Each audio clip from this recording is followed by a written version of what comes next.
7 ffordd o addurno'r tŷ ar gyfer Calan Gaeaf. Ystlumod papur. Torri ystlumod allan o bapur du a'i glynu o amgylch y tŷ. Llusern arswydus. Tynnu llun wyneb ar hen botel llaeth a rhoi golau tu fewn i greu llusern arswydus. Ysbrydion plat papur.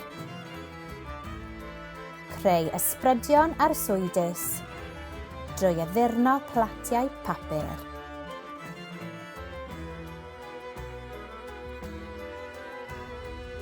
Trychfilod brawychus. Codi braw ar bobl drwy guddio trychfilod ffug o gwmpas y tŷ, mewn esgid, gwely, drôr neu boced. Drws dychrynllyd.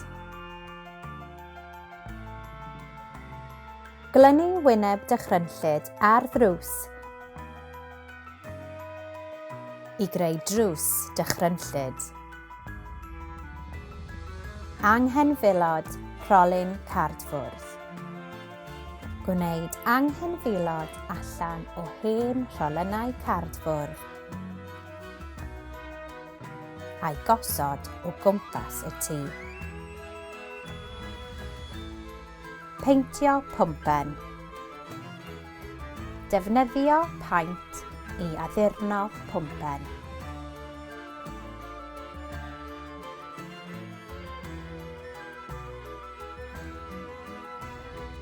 Calan Gaeaf Hapus.